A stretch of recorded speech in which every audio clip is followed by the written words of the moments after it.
목소리가 들면 다 함께 일배해 주시기 바랍니다.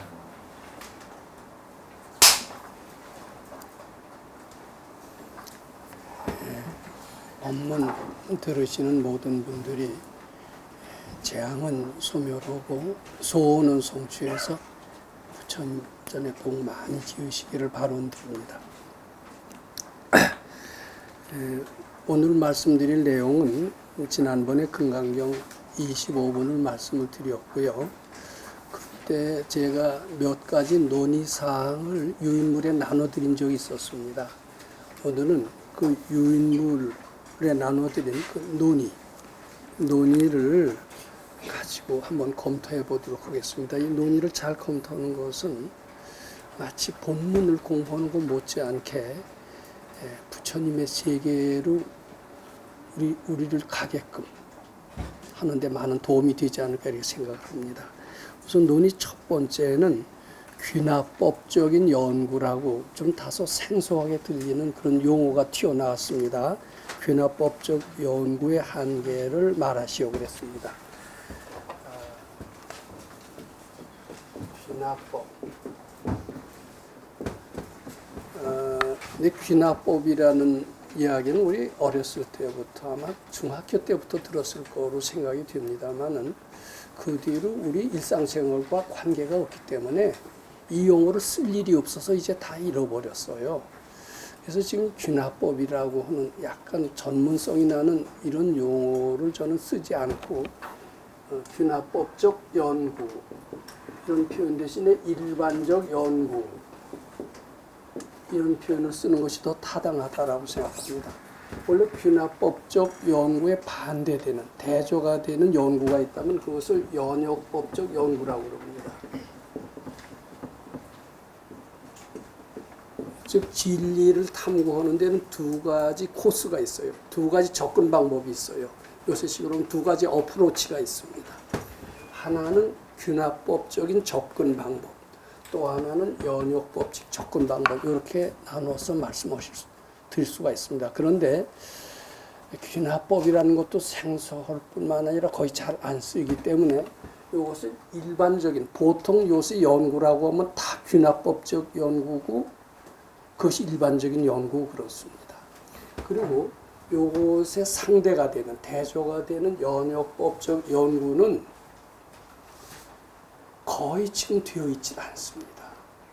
이것은 직관에 의한 방법이다. 이렇게 말씀드릴 수가 있는데 잘 이것이 시행되고 있지 않은 것 같아요. 그래서 지금 보통 연구, 진리를 탐구하는 일반적인 연구에 대해서 이것을 연역법적 연구라고 하는 것보다도 특수법이다. 저는 이렇게 말씀드리고자 합니다.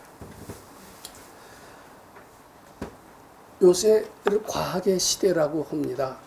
대학에서도요, 다 과학자를 붙여요. 무슨 학과 이럽니다.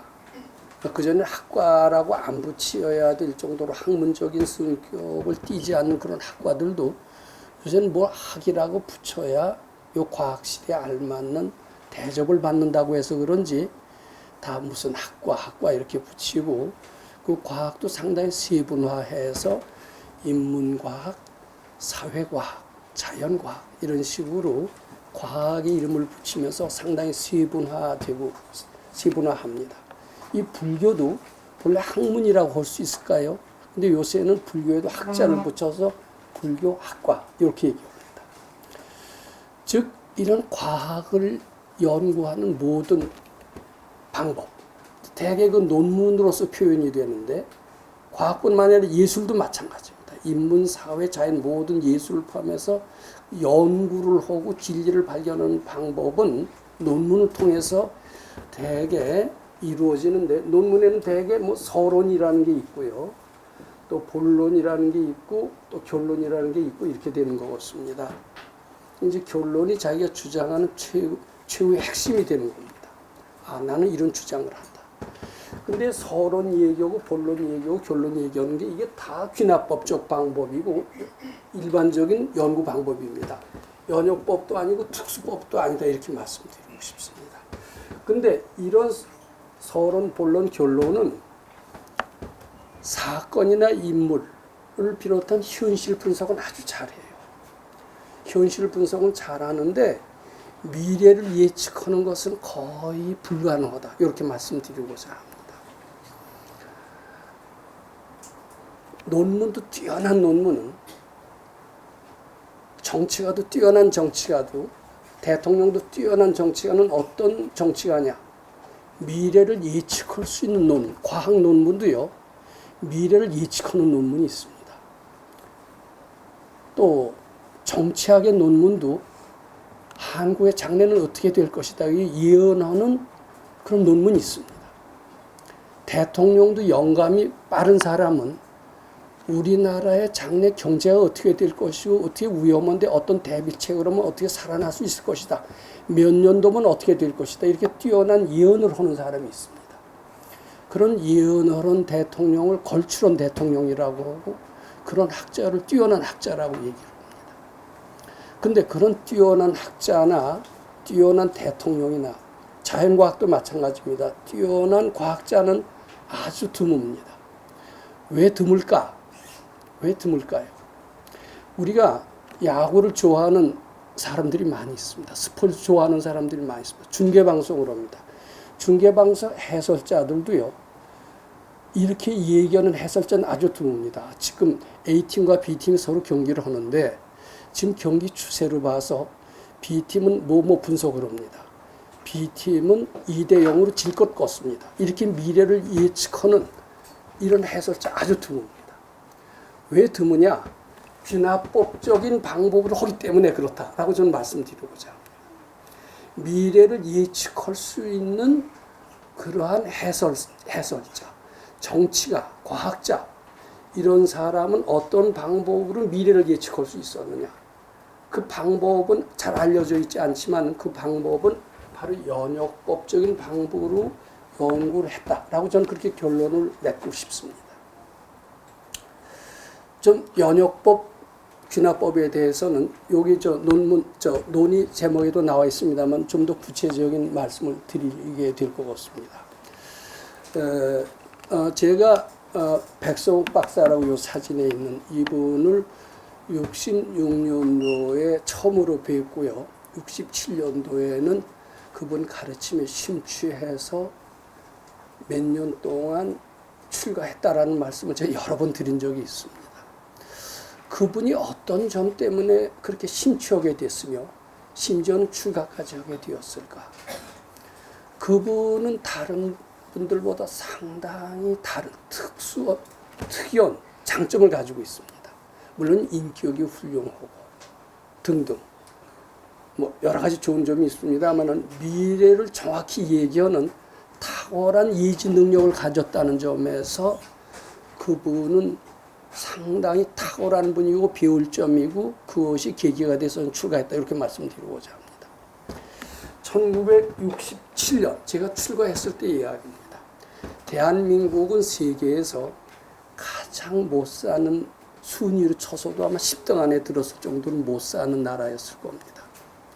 그때 우리한테 무슨 말씀을 하셨는데 그때 포스코가 처음으로 세워졌을 때가 아마 됐었을 것 같습니다. 이제 포스코를 비롯해서 중화학공업이 서서 일어나기 시작한다. 그러면서 한국에 대한 밝은 청사진을 제시하기 시작하시는 겁니다. 자, 이제 두고 봐라. 자동차가 한국에 대량으로 생산이 돼서 중국으로 쏟아져 들어갈 날이 머지않을 것이다. 그게 67년도에 하신 말씀입니다. 근데 아마 1980년대, 그 뒤로 한 20년이 지나서야 비로소 포니가 우리나라에서 처음으로 했었습니다. 이게 67년도에는 포니뿐만 아니라 티코고 뭐고 우리나라에서는 뭐 자동차에 대해서는 거의 없었던 그런 황무지 같은 그런 시절에 감히 우리나라의 자동차가 중국으로 쏟아져 들어갈 때가 반드시 온다. 그런 얘기를 하셨어요. 희망찬 한국의 장래에 대해서 예언하셨습니다. 한국의 장래에 대해서만 예언하신 게 아니라 제가 그분을 지금 두고두고 고맙게 생각하는 것은 제가 거기 있으면서 참 고생을 많이 했습니다. 고생을 많이 하고 그 출가한 뒤로는 한 4년을 거기서 참 고생을 했습니다만 밖에 나와서도 또 한 4, 5년을 굉장히 고생을 하고 어려운 시절을 보냈는데 그때 이제 가끔 가끔 위로의 말씀인지 참의 말씀인지 여러 이야기를 해주시면서 저의 미래에 대한 어떤 힌트를 주신 적이 있습니다. 그 힌트는 지금 와서 정확히 맞고 있습니다. 야, 역시 이게 도인은 미래를 보는 어떤 참 능력이 있구나. 저는 조금 전에 말씀드렸습니다만 요거 대부분의 과학자들이 거의 미래를 예측하지 못합니다. 자연과학자는 마찬가지. 이론을 하더라도 과거 분석은 잘해요. 실험 결과가 이렇게 했는데 이 이론으로 갖고서는 이런 과거의 어떤 데이터를 잘 설명할 수는 있다. 근데 이 이론을 갖고 미래에 어떤 일이 일어날 것인가도 가능하다라고 말은 하면서도 하나도 못 맞춥니다. 그건 뛰어난 과학 논문이 아닙니다. 근데 미래까지 맞히는 그런 과학 논문이 있어요. 그 아인슈타인이 위대하다라고 하는 것은 그의 예지 능력이 뛰어나서 그의 논문은 그가 돌아가신 이제 벌써 뭐 몇십 년이 이렇게 지났는데도 그의 예언이 하나하나 맞아 들어가는 겁니다. 그런 점에서 아인슈타인이 그때 발견도 뛰어났지만 미래를 예측할 수 있었다는 점에서 그의 위대성이 더 드러나는 겁니다. 저는 미래를 예측할 수 있는 그러한 지혜로운 판단을 할 수 있는 것은 귀납법적 방법으로는 도저히 되지 않는다고 생각합니다. 그래서 오늘은 귀납법적 연구의 특성과 미래를 예측할 수 있는 연역법적 연구의 특성에 대해서 좀 말씀드리고자 합니다. 그때 이제 백 박사님께서 67년도에 한국의 자동차는 중국으로 쏟아져 들어갈 것이다 라고 얘기하면서 상당히 후진국인 대한민국에 대해서 희망찬 장래를 예시해 주셨습니다. 더 밝은 장래도 얘기했습니다. 그때는 제가 안 믿었는데 일제시대 때 초기에는 한국에 태어나는 어린이들은 상당히 박복했대요. 코 흘리는 애들도 많았고 그때 일본 사람들은 상당히 태어나는 애들이 얼굴이 훤했답니다. 그때는 일본이 한참 승승장구할 때입니다. 근데 해방될 때 가서 한국 아이들과 일본 아이들을 비교해 보니까 한국 아이들이 벌써 박드래요. 일본 아이들은 한국 아이들보다 복을 못 줬더랍니다. 그 얼굴색을 보고 도인은 금방 미래를 예측하는 겁니다. 그때 백 선생님께서 그랬어요. 이제 봐라. 한국이 일본을 지킨다. 그렇게 예언을 하셨습니다. 또 그건 예언만 하신 게 아니라 이제 처음엔 자주국방이 문제였습니다. 자주국방을 이루고 또 그 다음에 제가 자세한 건 잊어버렸는데 이제 평화통일도 되고 우리 희망찬 미래 만주까지도 한국 땅이 된다라는 그런 밝은 예언의 메시지를 주시기도 했었습니다. 그뿐만 아니라 일본은 지금은 한국보다 상당히 낫지만 점차 기울어져서 이미 아마 상당히 오래전부터 지금은 일본 열도 침몰론이라는 것이 상당히 보편화된 이론입니다만은 벌써 금강산에 계실 때부터 일본은 점차 가라앉는다는 얘기를 했습니다. 태평양 쪽에 있는 일본은 점차 물에 가라앉고 이런 동해 쪽의 일본은 서서히 이제 융기하기 시작하는데 일본의 영토는 점점 좁아진대요. 그래서 일본 사람들은 갈 데가 없어서 한국으로 오는데 한국은 서해안이 점점 융기한다고 그럽니다. 그래서 서해가 점점 넓어져서 한국의 영토가 굉장히 커지고 언젠가는 한국은 세계 중심국가가 될 것이다. 이런 밝은 미래를 예측하신 적이 있었습니다. 언제가 될지 모릅니다. 근데 지금 미국의 미래 예측을 전문으로 하는 조지 프리드만 같은 사람은 한국이 2040년, 아직 20여 년 남았습니다. 만주가 한국 땅이 될 것이라는 백 선생님의 예언과 비슷한 그런 아주 희망찬 예언을 해서 백 선생님이 제 신상에 관해서도 정확히 미래를 아시더니 정말 조지 프리드만 같은 사람도 그 말씀에 호응을 하는 듯 2040년에 만주가 한국 땅이 된다면 언젠가 한국은 세계 중심국가가 될 수 있을 것이다. 이제 그런 희망을 미래를 갖고 있습니다. 근데 요새 보니까요, 미국과 북한의 회담이 잘 된다고 보는 사람들도 있어요. 언제 평화가 온다. 북한은 미국 쪽으로 가게 될 것이다. 그런 희망찬 진단을 하는 국제정치학자도 있고요. 또 미국은 북한에 속고 있다. 언제 북핵이 완전히 CVID, 완전히 폐기가 되겠느냐. 북한의 속임수에 트럼프가 말려들고 있다. 이런 비관적인 생각을 하고 있습니다. 저는 요새 그 국제정치에 굉장히 관심이 많아졌습니다. 왜냐하면 백 선생님의 말씀대로 언젠가 만주가 한국 땅이 되고 그리고 나아가선 한국이 세계 중심 국가가 된다는 그런 믿음이 있습니다. 왜냐하면 많은 경우에 백 선생님의 말씀은 거의 맞았기 때문에 저는 그 말씀도 언젠간 맞을 거로 봅니다. 그래서 이 국제 정치학을 하는 사람들, 이 국내 정치 갖고서는 한국의 미래를 정확히 진단한다는 것은 어렵다고 그럽니다. 그러면서 그 분석에 대한 시사 논평들을 많이 듣습니다. 많이 듣는데 조지 프리드만 같이 대담한 얘기를 하는 분은 거의 없어요. 결론이 뭐냐면 잘 모르겠다.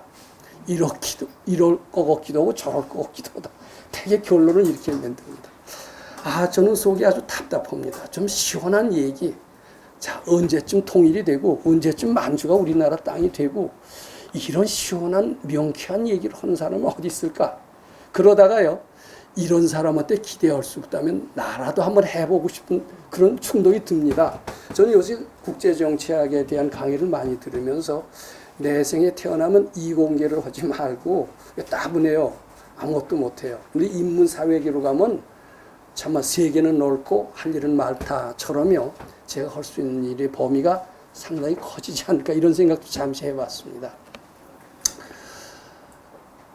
자, 왜 탁월한 국제 정치학자들이 전혀 한 치 앞을 내다보지 못합니다. 6월 10일 날 싱가포르에서 미국과 북한이 회담이 안 열릴 것이다 이렇게 예언했던 사람이 또 열렸어요. 이게 금방 틀린 겁니다. 며칠 앞을 내다보는 사람이 하나도 없어요. 안 열릴 것 같다 열리지만 결국은 어떻게 될 것이다 이렇게 얘기한 사람 아무도 없습니다. 이 점정에 가서 점치는 게 훨씬 낫지. 대학 4년, 대학원 몇 년, 국제정치학 잔뜩 배워서 점쟁이만도 못하되면 이거 문제가 심각한데 그게 왜 그러냐? 그것이 바로 균합법적인 연구의 한계성이다. 저렇게 말씀드리고자 합니다. 제가 그래서 여기 좀 유인물을 좀 봐주시기 바랍니다. 균합법적 연구의 한계를 말하시오. 그랬어요. 균합법적인 사고방식은 뭐냐 하면은 상당히 합리적입니다. 보편 타당성 있는 진리를 도출해내려고 합니다. 그러기 위해서는 합리적이 되기 위해서는 다른 것과 아주 툭 튀는 돌출 이론이 되어서는 안 됩니다. 합리적이기 위해서는 다른 이론과 항상 비교하고 검토해야 됩니다. 그래서 논문을 쓸 때 누구누구 레퍼런스 해서 인용 다른 것과 비교해서 어떤 다른 사람들도 다 이것을 공감했다. 이렇게 끌어들이면서 이 논문의 합리성을 주장하는 것이 논문의 특징입니다. 많은 사람들이 합리성을 주장했다라고 하면 좋은 논문이 되는 겁니다. 자, 그래서 이 균합법적인 사고방식의 특성, 균합법적인 논문의 특성, 요래도 됩니다. 대개는 영원한 진리는 없다. 이렇게 얘기를 합니다. 요새 인문학 특강해서 아주 서울대학교 교수, 아주 유명한 아주 명사들이 와서 강의를 합니다. 저도 요번에 몇 번 들어가 봤더니 어떤 건 100만 번을 클릭을 했더라고요. 야, 우리나라 사람들이 인문학 열기가 뜨겁구나. 그것을 많이 느꼈습니다. 근데 그네들이 와서요. 조지 프리드만처럼 미래를 예언하거나 돌아올 장래에 대해서 밝은 전망을 하는 사람은 거의 하나도 없습니다. 자, 영원한 진리는 없다. 어디서 이런 소리밖에 안 해요. 겸손하고 합리적이죠. 합리적이지만 희망도 못 주고 실용성이 아니라면 그런 학문이 무슨 의미가 있겠나. 저는 그런 생각을 합니다.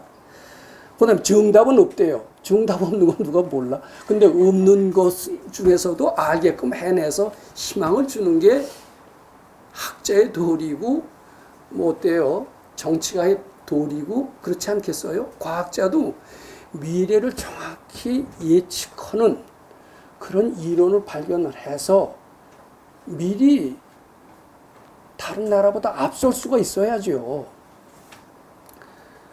근데 정답은 없다 이런 식의 사고방식, 뭐 그 틀린 얘기는 아닙니다만 적어도 희망을 주는 것하고는 거리가 멉니다. 또 나는 그렇게 생각한다. 다른 사람은 다르게 생각할 수 있다. 자기 주장이 어떠면 어떻지 다른 사람의 눈치를 봐요. 이 눈치를 보다 보면 지 주장이 뚜렷해지질 않습니다. 이게 균합법적 사고의 특징입니다. 또 그리고 그네들은 상당히 겸손한 척합니다. 나는 내가 지금 이렇게 주장하지만 내 진리는 최고가 아니다. 나보다 더 나은 사람도 있다. 또 내 주장을 최고라고 하는 사람은 따라다니지 마라. 그런 사람은 사이비 교주다. 뭐 이런 얘기들도 하고 그럽니다. 그럴듯하게 들리지만 그런 사람 앞에 가서 자기 소신이 뚜렷하지 않은 사람 앞에 가서 뭐 얻어들을 게 있을까요? 없을까요? 겸손하긴 하지만 얻어들을 것은 하나도 없다. 이렇게 말씀드리고자 합니다. 자, 그 다음에 연역법이라는 것은 상당히 생소합니다. 근데 연역법의 특성. 자, 그것을 잠시 한번 좀 살펴봐 주시기 바랍니다. 영원한 진리는 내 속에 있다. 이렇게 얘기합니다. 이건 상당히 깨달은 사람이 아니면 하지 못합니다. 그래서 연역법적인 연구는, 즉 귀납법적인 연구, 일반적인 연구는 보통 사람들, 어리석은 사람들, 지능이 좀 낮은 사람들이 하는 그런 연구다. 저는 이렇게 말씀드리고자 합니다. 반대로 연역법적인 연구, 이런 특수법 연구는 상당히 지혜로운 사람이 아니면 도저히 접근하기 어려운 그런 연구 방법이다. 저는 이렇게 말씀드리고자 합니다. 자, 그래서 연역법적 연구의 특성 그래 놓고서는 그분들은 진리가, 영원한 진리가 없다고 그래요. 귀납법적 하는 사람은. 제가 지난번에도 2주 전입니다. 미국 하버드 대학에서 박사를 받은 스님이 있습니다. 스님이 자기가 감명 깊게 들었다는 어떤 강사의 이야기를 인용을 하면서 그 강사를 높여 지켜 세우면서 그 강사의 말을 인용하면서 뭐라고 그랬냐면 그 강사도 불교인들은 불교가 최고의 진리라고 그러고 기독교인은 기독교인이 최고의 진리라고 그러고 마호메트 교도들은 마호메트가 최고의 진리라고 이렇게 하는데 사실은 알고 보면 영원한 진리는 없다. 그 강사가 그랬듯이 자기도 그렇게 생각한다는 거예요. 그런 생각을 들으면 우리 불교 신자들은 불교가 최고의 진리라고 믿고 있는데 그런 소리 들으면 마음이 흔들리기 시작합니다. 이 불교의 진리는 상대적인 진리인가? 이런 생각을 하게 됩니다. 그럴 때 뭐라고 그러겠어요? 야, 네가 보기엔 불교가 최고지만 내가 보기엔 기독교가 최고인데 야, 너도 겸손할 줄 알아야지. 불교 진리가 최고라고 얘기하면 되냐? 이렇게 얘기하면 마음이 약해지는 사람이 있습니다. 어떻게 마음이 약해져야 되겠습니까? 그때 이렇게 대답해야 돼요. 네가 말하는 진리, 영원한 진리라는 것은 마음 밖에서 찾는 진리다. 마음 밖에서 찾는 진리는 영원한 진리가 없지만 내 안에서 찾는 진리는 영원한 게 있다. 너 왜 그걸 모르느냐? 불교는 내 마음에서 찾는 가르침이다. 이렇게 우리가 얘기할 수 있어야 됩니다. 특히 연역법적 연구를 하는 사람, 미래를 예측할 수 있는 그러한 사람은 진리는, 영원한 진리는 내 속에 있다. 이렇게 출발해야 됩니다. 그 다음에 내 속에 항상 정답이 있다. 보통요, 뭐 하버드 대학 교수를 비롯해서 요새 모든 웬만한 다 아주 지혜로운 학자들을 지어온 대부분의 학자들은 정답은 없다. 그것이 아주 겸허하고 보편 타당성 있는 이야기라고 이렇게 얘기를 합니다. 아니에요. 근데 지혜로운 사람, 우리 특히 부처님 가르침이 몸에 밴 사람은 정답은 항상 나한테 있다. 항상 있습니다. 어떤 역경에도 헤쳐나갈 수 있는 정답이 있습니다. 역경에 걸려서 아주 절체절명의 위기에 겪어서 나는 이제 도저히 희망이 없다. 물에 빠진 사람이 지푸라기라도 잡는 심령으로 어디에 매달리고 싶다. 유명한 점쟁이가 있는데 가서 찾아가서 물어보고 싶다. 이런 심정이 들까요? 안 들까요? 근데 그런데 가서 정답은 없다. 이런 소리 들으면 어때요? 맥이 빠지죠. 넌 몇십 년 공부해서 하버드 대학 교수까지 돼서 정답은 없다. 이건 얘기가 안 됩니다. 거짓말을 하더라도 정답은 있다 이래야죠. 근데 사실 정답이 있나 봐요. 바로 연역법적 방법을 한다면 정답이 있다 확실히 나옵니다. 전 정답이 있다라고 얘기를 하고 미래를 예측할 수 있다라고 얘기를 하고 그런 믿음이 있기 때문에 제가 국제정치를 해설해 보겠다는 그런 마음까지 냈던 겁니다. 저는 굉장히 노력을 한다라면은 미래를 전혀 예측하지 못하는 요새의 국제정치학들 못지않게 저는 잘만 하면은 미래를 가끔 예측하면서 명쾌한 해설도 할 수 있을까 그런 희망을 가지게 됩니다. 왜냐하면 저희가 공부하는 방법이 연역법적인 접근 방법이기 때문에 이렇게 말씀드리는 겁니다. 그 다음에 이제 세 번째 보면 다른 사람이 내 의견과 비교할 수 없다. 네 의견만 최고냐? 다른 사람 의견도 들어야 된다. 우리 이런 얘기를 많이 합니다. 다른 사람 얘기를 경청할 줄 알아야 됩니다. 근데 저희는 돈 많이 벌어서 많은 성공적 체험을 한 사람이 내 의견과 반대되는 그런 의견을 제시했기 때문에 난 주눅이 듭니다. 저 사람은 공부도 많이 하고 외국 유학도 했고 논문도 많이 쓴 대석학이다. 그가 내 반대되는 의견만 얘기했기 때문에 난 주눅이 듭니다. 그런데요. 이거는 이런 방법에 익숙한 사람만 그렇습니다. 내 안에 정답이 있고 내 안에 영원한 진리가 있다라고 믿는 사람은 천하에 제갈량 같은 사람이 와도 주눅 들지 않습니다. 자기 마음만 쳐다보고 얘기를 합니다. 이것이 연역법적 연구하는 사람의 특징이다. 이렇게 말씀드리고자 합니다. 요번 8월 2, 3, 4, 5 3박 4일 동안 아마 그 원주에 있는 고사리 고사리가 아닙니다. 박경리 문화관에서 아마 3박 4일 동안 금강경 연수원 세미나가 개최된다라고 그렇게 합니다. 근데 이번에는 특히 아주 그 수련의 스로건이 아주 멋있어요. 단 사흘만이라도 부처님과 함께하는 삶을 살면서 부처님이 기뻐하는 하나의 소원이라도 이루어 봅시다. 얼마나 멋있습니까? 저는 요번에 3박 4일 동안 원주 수련회 가셔서 부처님과 함께하는 삶을 사시면서 단 하나라도 자기의 부처님이 기뻐하실 소원을 이루어지시기를 바랍니다. 아마 조장님들은 어떻게 하면 소원을 이루거나 그런 방법에 대해서 귀납법적인 방법이 아니라 연역적 방법으로 아마 강의하실 것 같습니다. 조장님들에 대해서 많은 기대를 해주시기 바랍니다. 그 방법으로 하면은 죄송합니다. 반드시 소원이 이루어질 수 있어요. 그 안을 제가 여기 도표로 써놨습니다. 연역적 방법은 귀납법적 방법보다 확실히 탁월하고요. 우수합니다. 요번에 금강경 연수원 세미나에서 이루어지는 연역법적인 소원성취법 요것을 잘 들으신다면 반드시 부처님이 기뻐하실 소원을 이루어질 수 있다고 봅니다. 저는 그것을 뒷받침하는 저의 경험을 하나 말씀드리고자 합니다. 제 경험 속에서 연역법적인 연구 자세가 귀납법적인 연구 자세보다도 훨씬 뛰어나다. 저는 이런 결론을 얻으실 수 있다고 봅니다. 그건 제 체험의 이야기이기 때문입니다. 이 체험의 이야기만 하고 오늘 강의는 마칠까 합니다. 이것은 굉장히 중요한 내용이기도 합니다. 나머지 부분은 좀 읽어봐 주시기 바랍니다. 바로 이제 학생 시절로 거슬러 올라갑니다. 저희가 이제 대학을 1961년 입학을 했습니다. 그런데 저희가 입학했던 학교는 지금 서울에 있질 않고요.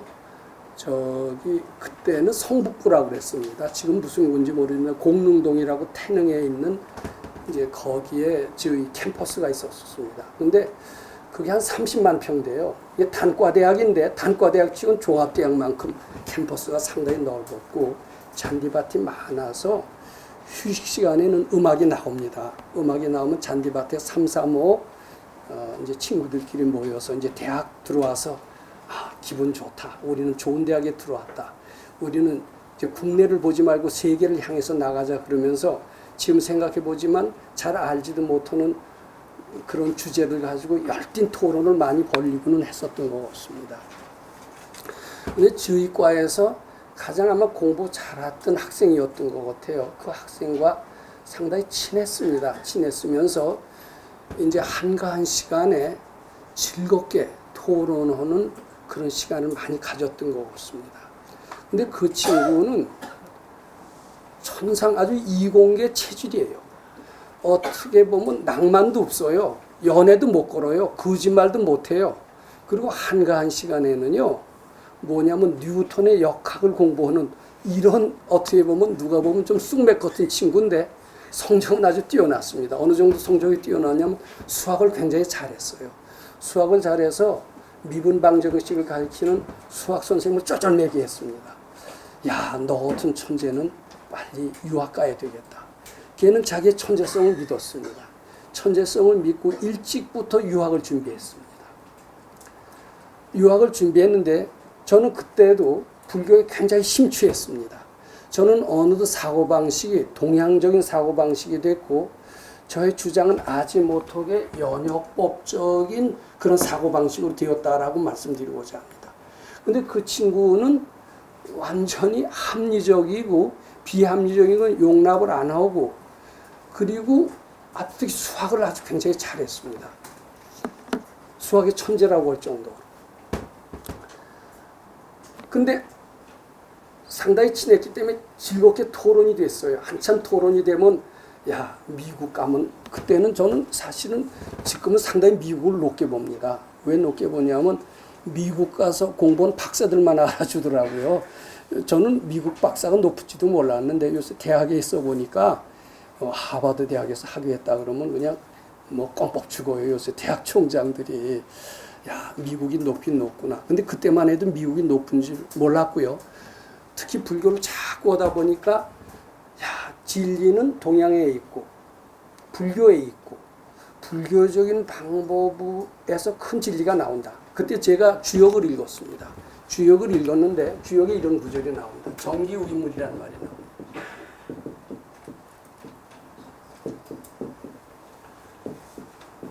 이거 기억을 해두셔도 됩니다. 정기는 에너지라는 뜻입니다. 에너지가 물질이 된다는 얘기예요. 이게 주역에 나옵니다. 지금 주역의 계사에 나옵니다. 요 2500년 전에 공자님이 해놓으신 말씀이에요. 2500년 전에 공자님이 이미 아인슈타인이 알고 있던 에너지 보존의 법칙. 이거 알잖아요. E 이꼬르 mc. 자, 이 에너지고 여기 물질이에요. 물질이 꼬르 에너지가 된다는 아인슈타인의 성철 선생님이 즐거이 얘기하는 등가 원리. 등가 원리를 이미 공자님이 2500년 전에 말씀해 놓으셨어요. 어떻게 그분이 알았을까? 이거 좀 의문이 안 돼. 저는 그때 이미 주역을 읽었기 때문에 그 친구는 아주 자연과학에 매료되어 있던 친구고 아인슈타인이 최고라는 친구인데 비해서 저는 그때도 공자님의 대단한 위력을 알고 있었기 때문에 맨날 그 친구하고 만나서 나는 이제 계식은 서양 과학이 좋다. 그리고 나는 동양의 위대성이 있다고 서로 토론했던 기억이 납니다. 근데 걔는 이제 2학년까지 같이 다니고 일찍이 이제 유학 코스를 거쳐서 미국의 명문 대학에서 박사를 받았습니다. 박사를 받고 이제 박사를 받고 할 때 이제 나한테 피언제가 왔어요. 야, 학생 때 말이야, 너는 동양이 좋고 뭐 나는 서양이 좋고 이렇게 한참 우겼지만 난 이제 그것도 완전히 해결돼서 내 나름대로 확신이 섰어. 그러면서 너 그때 환상에 들떠서 뭐 잘못 얘기했지만 그건 사실이 아니야. 그러면서 비웃는 듯한 피언지를 받은 적이 있었습니다. 그리고서는 걔가 이제 미국에서 박사를 받고 하면 미국 시민이 됐던 것 같습니다. 근데 이제 박정희 대통령이 해외 과학자들을 초빙을 그때 많이 해서 우리나라를 발전시켜야 되겠다. 이런 그 목표를 가지고 해외 유선 과학자를 다 불러들였습니다. 이제 불러들이는 바람에 이제 그 친구가 다시 우리나라에 왔습니다. 왔는데 그때는 연구소가 잘 팔렸을 때입니다. 지금은 서울대학교 교수로 갈래, 키스트 연구원으로 갈래 그러면 다 서울대학교 교수로 갑니다. 그때는 서울대학교 교수로 안 갔습니다. 다 키스트 연구원으로 갔습니다. 봉급도 많았고 아파트도 주고 그랬습니다. 박정희 대통령이 대접을 굉장히 잘했습니다. 그래서 그 친구도 원자력 연구소라고요. 그때는 한때 에너지 연구소로 됐다 그 연구원으로 왔습니다. 물론 서강대학인가 어디서 대학 교수로 오라고 그랬지만은 안 간다. 나는 연구에 매진하겠다. 대통령이 해외 과학자 초빙 케이스를 불러왔으니까 나는 이제 과학자로서 에너지 연구소에서 근무하겠다. 이제 이러면서 쭉 거기서 정년 퇴임을 했습니다. 귀국해서 한 번 잠시 만난 적이 있었습니다. 자, 그리고 몇십 년이 흘렀습니다. 몇십 년이 흘러서 저는 뒤늦게 그 친구보다 한참 그이는 벌써 미국에서 명문대학에서 박사를 따고 뭐 한국에 와서도 유수한 걔는 전공도 많이 바꿨어요. 뭐 같이 금속공학을 했다가 물리학으로 바꿨다가 또 수학으로 바꿨다가 이공계에서는 모르는 게 없습니다. 그러고선 뭐 한국에 와서도 저술도 하고 날릴 때 저는 그때 대학원 학생도 안 됐을 때입니다. 그러니까 야, 학생 때는 뭐 걔나 나나 삐까삐까 한 것 같더니 왜 이렇게 열등감을 느낄까 굉장히 아주 주눅이 들던데요. 만나고 싶지도 않죠. 자, 그리고 몇십 년이 지났습니다. 걔는 별거 아니더라고요. 나중에 신세한탄해요. 한국에서 불려서 왔는데 학생 때는 청운의 뜻을 품었는데 지금은 요 모양 요 꼴이다. 뭐 그렇게 얘기를 해요. 가만히 보니까 원자력 연구소 소장도 못 됐던 것 같아요. 뭐 부소장이나 됐는지 모릅니다. 거기서 정년 퇴임을 했습니다. 근데 학생 때 뭐 무슨 노벨상에 버금가는 이런 걸 꿈꿨다가 아무것도 안 됐던 것 같습니다. 저는 그 친구보다 한참 뒤늦게 시작을 했습니다. 한참 뒤늦게 학문이라는 걸 했는데 처음에는 우리나라 풍토가요 그렇게 미국의 열등감인 줄 몰랐어요. 국내 학위는 알아주질 않더라고요. 미국 학위 그 중에서도 아이비리그 뭐 거기서 또 논문도 많이 써야죠. 이것만 알아주고 그런 풍토가 되니까 대학 교수들도요 질이 여러 등급입니다. 저는 대학 교수가 됐지만은 굉장히 열등감을 많이 느끼는 대학 교수였습니다. 자, 근데 한 가지 제가 그 책에도 많이 썼습니다만은 비록 그렇지만은 나한테는 하나의 무기가 있다 그랬어요. 진리를 탐구하는데 귀납법적으로 연구하는 수많은 세계 여러 사람들보다 탁월한 하나의 무기가 있다. 나에게는 연역법적인 방법으로 진리를 탐구하는 무기가 있다. 그것이 무엇이냐? 모른다는 생각이 들었을 때 걔네들은 자기네 방법으로 토론하고 세미나하고 그리고 연구하고 밤새도록 연구하고 연구실에서 죽는 사람까지 있을 정도로 오로지 연구에 전념하는 탁월한 학자들이 미국에는 너무나 많습니다. 근데 우리는 그런 방법으로 하는 게 아니라 모른다는 생각을 바치기만 하면 간단히 자연의 비밀을 찾아낼 수 있는 것이 아니냐. 나한테는 그런 무기가 있다. 나에게는 연역법적인 방법으로 진리를 탁월한 발견하는 그런 무기가 있다. 비록 여러 가지 사회적 지위나 교수 대접으로서 내가 그 친구보다 훨씬 못할지 몰라도 탁월한 진리를 발견하는 데 있어서만 그 친구보다 못할 것이 없다. 저는 묵묵히 바닥을 기면서 모른다는 생각을 가지고 자꾸 바치는 노력을 했습니다. 제가 연구했던 분야는 일찍이 뉴턴도 손댔고 아인슈타인도 손댔고 그분들이 부분적으로는 성공을 했지만은 모르는 것도 있고 많이 지나갔던 그런 분야였습니다. 상당히 풀리지 않는 난제가 산적한 분야였습니다.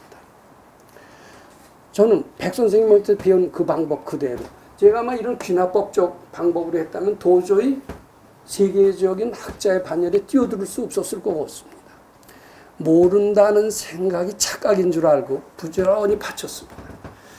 저는 드디어 스스로 생각하기에 그 전에 그런 방정식을 만들어낸 사람이 없다라고 생각을 합니다. 즉 기체의 점성 메커니즘과 액체 점성 메커니즘은 다르다라고 그때 이렇게 돼 있어요. 그리고 그걸 하나로 연결시킨다라는 것을 생각을 못했습니다. 근데 저는 모른다는 생각을 자꾸 부처님께 바치는 연구를 한 결과 기체 점성과 액체 점성을 서로 연관시키는 세계 최초의 점성 방정식을 만들었고 그것으로 말미암아 우리 지도교수와 나는 춤을 추기 싶었어요. 이제는 됐다. 그리고 아주 기뻐했습니다. 제가 이 말씀을 물론 자랑을 하려고 말씀드리는 건 아닙니다. 제가 그 친구하고 똑같이 미국 유학을 하고 운 좋게 좋은 대학에서 박사학위를 받았다고 칩시다. 저는 제 국내에서 했던 이만한 발견 도저히 못했을 것 같습니다.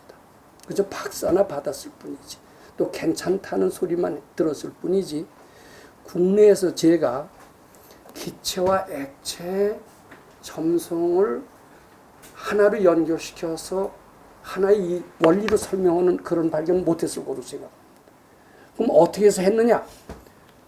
바로 백 선생님이 가르쳐 주신 방법. 모른다는 생각을 자꾸 바치기만 하면 되는 겁니다. 그 방법, 바로 연역적인 방법으로 했기 때문에 그 원리를 발견할 수 있었고 그 원리는 뭐냐면 다소의 미래를 예측합니다. 자연의 비밀을 예측합니다. 그 방정식을 가지고요. 21세기의 꿈의 신소재라고 하는 초전도체 발견까지 하려고 그러다가 우리 지도교수도 세상 떠나고 저도 하도 복잡한 가정사정 때문에 거기서 손을 띄었습니다만은 그것이 모체가 잘 돼서 발전시킬 수 있었다면은 21세기의 꿈의 신소재인 초전도체 개발도 가능하지 않았을까 저는 이렇게 생각을 합니다. 제가 말씀드린 것은 다른 뜻이 아닙니다. 보통 사람들, 너와 나가 있고 선과 악이 있고 나와 피아가 있고 이런 것을 하나하나 따져서 검토해서 결론을 내는 것이 균합법적인 방법입니다. 이런 방법으로는